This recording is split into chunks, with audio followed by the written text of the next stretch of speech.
एक गांव में एक मकान था। उस मकान पर चुड़ैल का साया था। उस मकान में से रात को अक्सर डरावनी आवाजें आती थी। गांव वाले भी वहां आने वाली आवाजों के कारण डरे रहते थे और रात को उस घर के आसपास नहीं जाते थे। एक रात उस घर में से डरावनी आवाजें आ रही होती हैं। आवाजें सुनकर गांव वाले जाग जाते हैं और अपने घरों से बाहर आकर आपस में बातें करने लगते हैं। लो रोहन भैया, ई चुड़ैलवा का रोना फिर चालू हुई गवा। रोहन भैया, आप तनिक पूछ काहे नहीं आते कि ई चुड़ैल मैडम काहे रोवत रहती है। रोहन को बिल्लू की इस बात पर गुस्सा आ जाता है और वो बिल्लू को बोलता है, का ही कर रहे हो? इतना हिम्मत है तो तुम ही चले जाओ। रात होने के बाद तो अकेले सूसू नहीं कर पाते और यहाँ ज्ञान पे ले जा रहे हो। थोड़ी देर में आवाजें आनी बंद हो जाती हैं और गांव वाले जाकर सो जाते हैं। फिर एक दिन वहां शेर सिंह नाम का एक आदमी अपनी बीवी चंपा और अपने बच्चे के साथ उसी घर में रहने आता है, जिसे देखकर बिल्लू उसके पास आता है और बोलता है, अरे भैया, आप ई मकान में रहने आए हो का? हाँ भैया, हम ई मकान में रहेंगे। सस्ता मिल रहा था, हम ले लिए। लेकिन बिल्लू कुछ नहीं बोलता और वहां से चला जाता है। शेर सिंह को बिल्लू की इस बात पर हैरानी होती है। फिर शेर सिंह और चंपा घर के अंदर चले जाते हैं। नए घर को देखकर चंपा बहुत खुश होती है और बोलती है, अरे वाह जी, मान गई आपको। सही में बहुत ही बढ़िया मकान इतने बढ़िया दामों पर खरीद लिया है आपने। वाह जी, मेरी तो सारी सहेलियां जल जाएंगी इस मकान को देखकर। हाँ।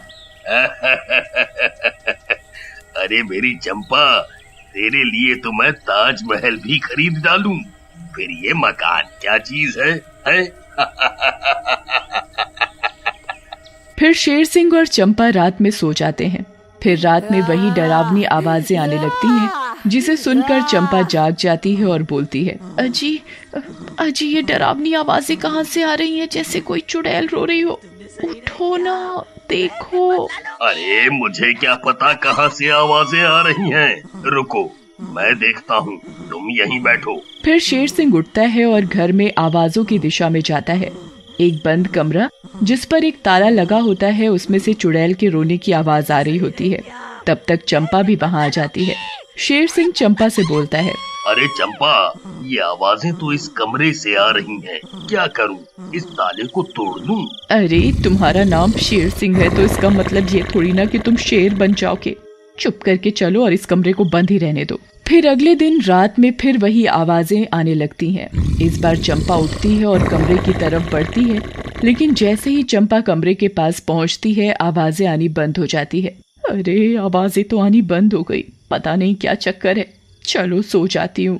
ऐसा कहकर चंपा वापस जाकर सो जाती है। इसके बाद कई दिनों तक यही सिलसिला चलता है।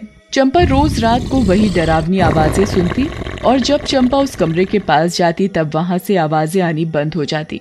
फिर एक दिन चंपा परेशान होकर उस कमरे का ताला तोड़वाने का इरादा करती है और एक ताला तोड़ने वाले को बुला कर ले आती है। देखो ताले वाले भैया, इसी कमरे का ताला तोड़ना है।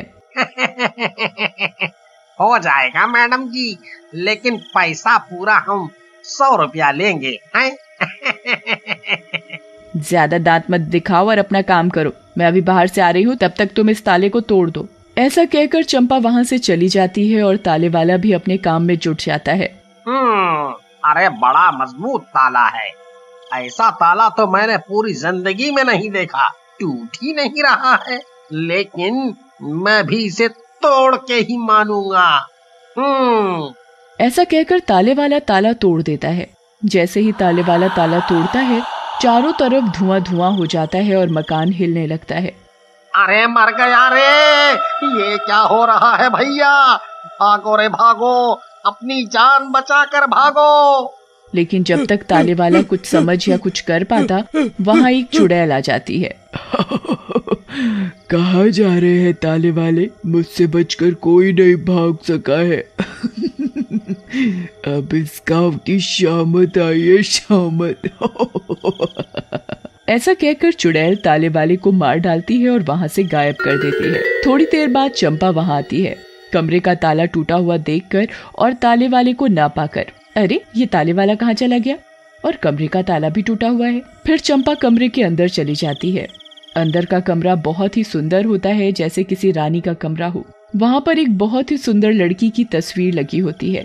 अरे वाह, कितना खूबसूरत कमरा है, जैसे किसी रानी का कमरा हो। वाह, लेकिन ये किसकी तस्वीर लगी है? जैसे ही चंपा उस तस्वीर को देखती है, उस तस्वीर में से एक चुड़ैल निकलती है। कोई नहीं बचा सकता तुझे औरत।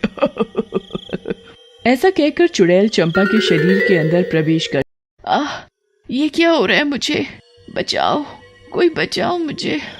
इसके बाद चंपा अपने कमरे में जाकर सो जाती है। शाम को शेर सिंह घर पर आता है और चंपा को उठाता है, लेकिन जैसे ही चंपा उठती है, उसका चुड़ैल का चेहरा देखकर वो घबरा जाता है। कौन हो तुम? और ये मेरी पत्नी के शरीर में क्यों आ गई हो? कौन हो?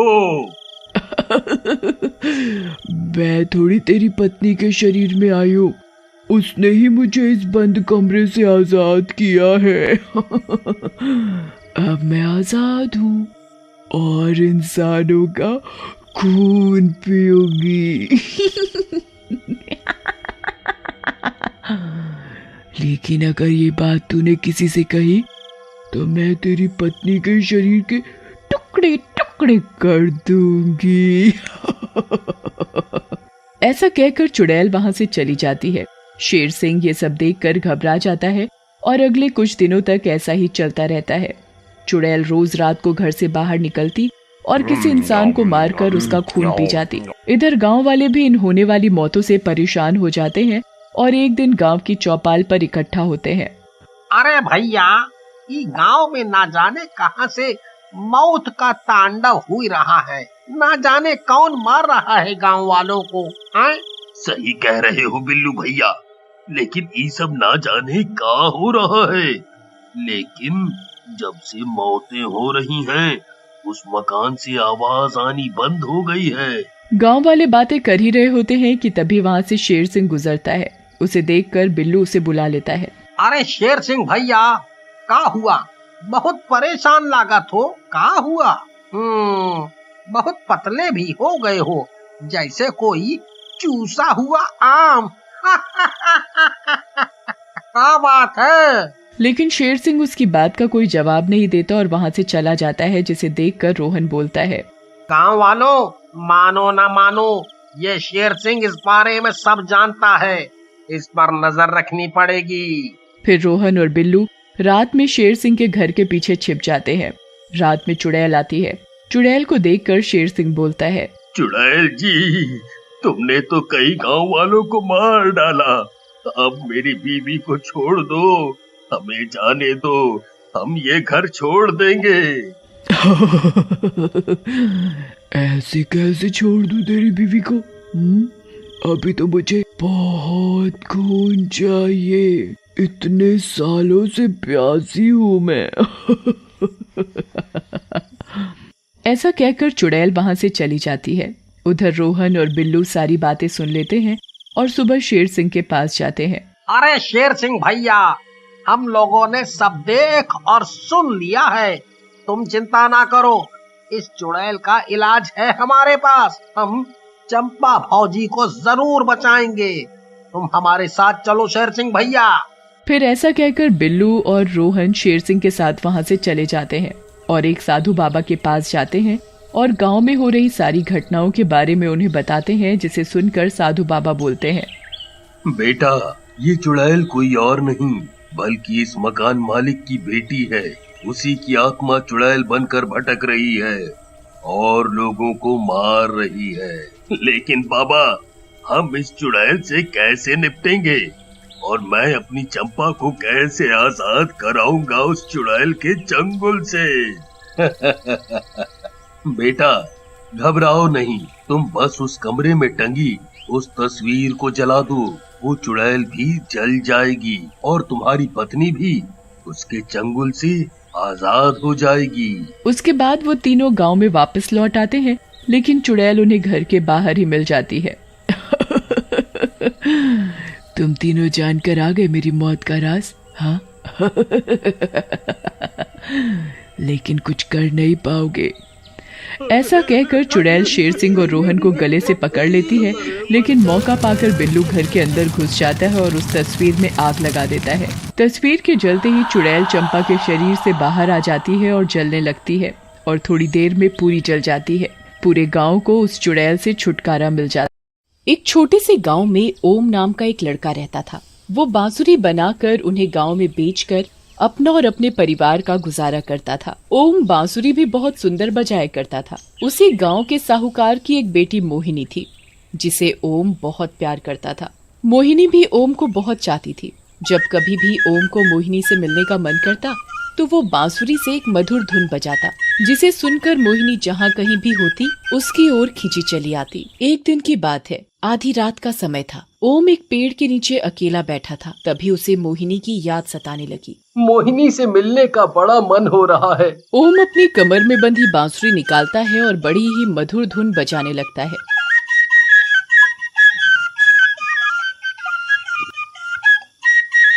ये धुन तो ओम की बांसुरी की है। ओम मुझे बुला रहा है, मुझे ओम के पास जाना होगा। मोहिनी ओम की बांसुरी की धुन की आवाज सुनकर उसके पास चली जाती है। उसे देखकर ओम बड़ा खुश हो जाता है। मोहिनी, आ गई तुम? आती कैसे नहीं, तुम बुलाओ और मैं ना आऊं, ऐसा कभी हो सकता है? ओम को देखकर मोहिनी उसके गले लग जाती है। मैं तुम्हारे बिना एक पल भी नहीं रह सकती। मेरा भी यही हाल है। जब तक मैं तुम्हें एक पल के लिए देख न लूं, मुझे चैन नहीं आता। पर ऐसा कब तक चलेगा? मेरे पिताजी तुमसे मेरी शादी के लिए कभी राजी नहीं होंगे, क्योंकि तुम एक गरीब परिवार के बांसुरी बेचने वाले हो, जिसे मेरे पिताजी कभी स्वीकार नहीं करेंगे। इसमें मेरा क्या कसूर है जो मैं गरीब परिवार से हूँ, और अगर मैं बांसुरी बेचता हूँ तो? तुम समझते क्यों नहीं? मेरे पिताजी मेरी शादी अपने बराबर के परिवार में करना चाहते हैं। बातों ही बातों में मोहिनी को समय का पता नहीं चलता। तभी उसका ध्यान अपने घर की ओर जाता है। अब मुझे घर चलना चाहिए, बहुत देर हो चुकी है। अगर किसी को पता चल गया तो मेरी खैर नहीं और तुम्हारी भी। अच्छा, अब मैं चलती हूँ। मोहिनी ओम से विदा लेकर अपने घर चली जाती है। तभी घर के बाहर खड़ी उसकी माँ मिलती है। इतनी रात गए कहाँ गई थी तू? वो माँ मेरी सहेली है ना बरखा, उससे मिलने गई थी। इतनी रात गए? माँ, उसकी तबीयत खराब थी तो मैं उसे देखने के लिए गई थी। ठीक है, आगे से इतनी रात में बिना बताए घर से मत निकलना। मोहिनी माँ की बात सुनकर हाँ में हाँ मिला देती है और सोने चली जाती है। और अगले दिन मोहिनी की माँ अपने काम में लगी हुई थी और मोहिनी के पिताजी अपना कुछ हिसाब किताब देख रहे थे। तो मोहिनी अपने माँ पिताजी की नजर बचाकर ओम से मिलने चली जाती है। उसे पता था कि इस समय ओम उसे नदी के किनारे बांसुरी बजाता हुआ मिलेगा। जब वो ओम के पास पहुंचती है तो देखती है ओम अपनी आंखें बंद करके बहुत ही सुंदर मधुर धुन बजा रहा था। मोहिनी ओम के पास बैठकर उसकी बांसुरी की धुन सुनने लगती है। जब ओम आंख खोलकर देखता है। आ गई तुम? मुझे पता था तुम मुझसे मिलने जरूर आओगी। तुम्हें पता है मैं कितनी मुश्किल से तुमसे मिलने आई हूँ? मैं सब समझता हूँ, पर मैं कर भी क्या सकता हूँ। मैं सोच रहा हूँ मैं एक बार जाकर तुम्हारे पिताजी से बात करूं। अरे नहीं, तुम भूल कर भी कुछ ऐसा नहीं करोगे जिससे मेरे पिताजी गुस्सा हो जाएं। वो तुम्हें तो मार ही डालेंगे, साथ में मुझे भी नहीं छोड़ेंगे। फिर तुम ही बताओ कि मैं क्या करूं। अब मुझसे भी तुमसे दूर रहा नहीं जाता। फिर ओम और मोहिनी एक दूसरे के गले लग जाते हैं। तभी वहाँ से मोहिनी के घर का नौकर जा रहा था तो वो उन दोनों को देखकर रुक जाता है। फिर वो ओम और मोहिनी को छुप कर देखने लगता है। अरे ये क्या? ये तो साहूकार जी की बेटी है और ये तो ओम है जो बांसुरी बेचता है। साहूकार की बेटी ओम के साथ इस तरह से गले लगी हुई है, कुछ तो गड़बड़ है। ये बात तो मुझे साहूकार जी को बतानी पड़ेगी। नौकर फटाफट साहूकार के पास जाता है। साहूकार जी, साहूकार जी। अरे क्या हुआ? इतना घबराया हुआ क्यों है? वो साहूकार जी, वो क्या? कुछ बताएगा भी या वो करता रहेगा? जी, जो मैं बताऊंगा वो सुनकर आपके पैरों तले जमीन खिसक जाएगी। ओहो, अब बताएगा भी या बोलता ही रहेगा? मालिक, आपकी बेटी और ओम वहाँ नदी किनारे एक दूसरे के गले लगे हुए हैं। बदतमीज, मैं तेरी जबान खींच लूंगा अगर तूने एक शब्द और बोला तो। मालिक, आप चाहे मुझे जान से मार डालो, लेकिन मैंने खुद इन अपनी आंखों से उन दोनों को एक दूसरे के गले मिलते हुए देखा है। चलो मैं आपको अभी दिखाता हूँ। अगर तेरी ये बात झूठ निकली तो तुझे पता है ना इसका अंजाम क्या होगा। मुझे मालूम है मालिक, मैं आपके साथ नमक हरामी नहीं कर सकता, तभी आपको बता रहा हूँ। साहूकार गुस्से में अपने साथ नौकरों और गांव वालों को इकट्ठा करके नदी किनारे ओम के पास चल पड़ते हैं। मोहिनी दूर से ही गांव वालों को अपनी ओर आता देख ओम से कहती है, ओम ओम जाओ यहाँ से, गांव वाले हमारी ओर ही आ रहे हैं, लगता है उन्हें हमारे बारे में पता चल गया है। तुम चले जाओ यहाँ से, नहीं तो ये तुम्हें मार डालेंगे। मैं तुम्हें छोड़कर कहीं नहीं जाऊंगा। हम जिएंगे तो साथ साथ और मरेंगे तो साथ साथ। पागल मत बनो, चले जाओ यहाँ से। मोहिनी ओम को भगाई रही होती है। तभी साहूकार और गांव वाले वहाँ तभी साहूकार गांव वालों से ओम को पकड़ने के लिए कहता है, पकड़ो इस बेशर्म को, इसका इश्क का भूत तो मैं उतारूंगा, ले चलो इसे कुएं के पास। फिर गांव के सब लोग ओम को कुएं के पास ले जाते हैं तो साहूकार गांव वालों से कहकर ओम को कुएं में डलवा देता है और उसके साथ बहुत सारे चूहे कुएं में छोड़ देता है। ये देखकर मोहिनी रोने लगती है। छोड़ दो मेरे ओम को, उसने कुछ नहीं किया, छोड़ दो मेरे ओम को, वो मर जाएगा। उसकी यही सजा है। उसकी हिम्मत कैसे हुई एक साहूकार की बेटी के साथ प्यार करने की। ओम बहुत जोरों की चिल्लाता है और अपनी मदद के लिए आवाज लगाता है, परंतु उसकी कोई नहीं सुनता। चूहों के नोचने से कुछ देर बाद ओम वही कुएं में मर जाता है। तभी से ही ओम एक भूत बन जाता है और उसकी आत्मा उस कुएं में भटकने लगती है और वो भूत हर रोज रात को अपनी बांसुरी बजाता और अपने भूतिया चूहों को गांव में भेजने लगा। जाओ जाओ चूहों और गांव के लोगों का शिकार करो। ऐसे ही एक रात भूत कुएं में बांसुरी बजा रहा था। फिर वो अपने चूहों को उसी गांव में भेजता है और वो चूहे गांव में घूमने लगते हैं। तभी उन भूतिया चूहों को एक आदमी दिखाई देता है। मिल गया शिकार, अब मैं तुम्हें काटूंगा। फिर क्या था, भूतिया चूहे उस आदमी को पकड़कर काटने लगते हैं। जैसे ही वो उस आदमी को काटते हैं वो आदमी भी चूहा बन जाता है। फिर वो चूहा भी उसी कुएं में आ जाता है जिस कुएं में भूत बांसुरी बजा रहा था। फिर अगले दिन उसी गांव का एक आदमी सरजू अपने साथी को ढूंढ रहा था। ये मोहन भी ना पता नहीं बिना बताए कहाँ चला गया। आज तक तो ऐसा कभी नहीं हुआ जो मोहन बिना बताए कहीं चला गया हो। मोहन को ढूंढते ढूंढते सरजू को रात हो जाती है, पर उसे मोहन का कुछ पता नहीं चलता तो वो थक हार कर अपने घर चला जाता है। पर उसे मोहन के बारे में सोच सोच कर नींद नहीं आ रही थी। वो आदमी अपने घर की खिड़की के पास बैठा मोहन के बारे में सोच रहा था। तभी वो देखता है कि बहुत सारे चूहे गांव में घूम रहे हैं। अरे ये चूहे अचानक से कहां से आ गए? तभी उसने देखा कि साहूकार कहीं से आ रहा था तो वो भूतिया चूहे साहूकार को पकड़ लेते हैं और उसे काट खाते हैं और देखते ही देखते साहूकार भी चूहा बन जाता है। ये देखकर तो सरजू के होश उड़ जाते हैं। अरे ये क्या, चूहों के काटने से साहूकार चूहा बन गया, ये क्या चक्कर है? ये देखकर सरजू बुरी तरह डर जाता है और वो अपनी खिड़की बंद कर देता है और वो सो जाता है। इसी तरह ज्यादातर गांव के लोग भूतिया चूहों के काटने से चूहे बन जाते हैं और अगले दिन गांव के सभी लोग ज्यादातर चूहे बन चुके थे और ये बात किसी को पता नहीं थी कि आखिरकार आदमी कहाँ गायब हो रहे हैं और गांव में अचानक से चूहे कहाँ से आ रहे हैं। ये सब देखकर गांव के लोग आपस में बातें करने लगते हैं। समझ नहीं आ रहा कि ये अचानक से चूहे कहाँ से आ गए और गांव के आदमी कहाँ गायब हो गए। तभी वहाँ सरजू आ जाता है और वो चूहों वाली घटना सभी गाँव वासियों को बताता है। कल रात मैंने अपनी आंखों से साहूकार को चूहा बनते देखा है, वो भी भूतिया चूहे के काटने से। फिर सभी गांव वाले आपस में कहने लगते हैं, ऐसे तो गांव में एक भी आदमी नहीं बचेगा, पर गांव के आदमियों को चूहे चूहा क्यों बना रहे हैं। तभी दूसरा गांव वासी कहता है, ओहो, चलो हम सब गांव के पुजारी के पास चलते हैं, वो ही हमें कोई रास्ता दिखा सकते हैं। फिर गांव के सभी लोग पुजारी जी के पास जाते हैं और वो पुजारी जी को सारी घटना बताते हैं। पुजारी जी कुछ देर अपनी आंखें बंद करके गांव वालों को बताते हैं। इस गांव के ऊपर भूतिया साया है। कुछ साल पहले तुम लोगों ने एक प्यार करने वाले को अलग करके उसे चूहों के साथ एक कुएं में छोड़ दिया था, तो चूहों ने उस आदमी को मार डाला। इसका बदला वो गांव के लोगों को चूहा बना करके ले रहा है। पुजारी जी, हमारी मदद करो, उस भूत से हम गांव वालों को बचाओ। मुझे उस कुएं के पास ले चलो जहाँ उसकी मौत हुई थी। फिर गांव वाले पुजारी को कुएं के पास ले जाते हैं। कुएं के अंदर से बांसुरी की आवाज आ रही थी। फिर पुजारी जी मंत्र पढ़कर भूत को बुलाते हैं।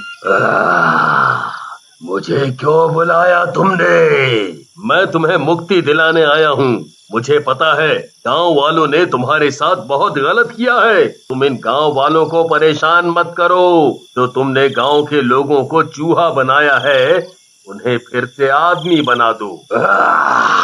नहीं, कभी नहीं। मैं तड़पता रहा, चीखता रहा। मेरी प्रेमिका मेरे बिना मर गई। इन गांव वालों की वजह से मैं इन्हें नहीं छोड़ूंगा। माफ कर दो इन्हें, फिर कभी ये किसी के साथ ऐसा नहीं करेंगे। फिर सभी गांव वाले भूत से माफी मांगते हैं तो भूत उन्हें माफ कर देता है। फिर पुजारी कुएं के पास हवन पूजा पाठ करके भूत को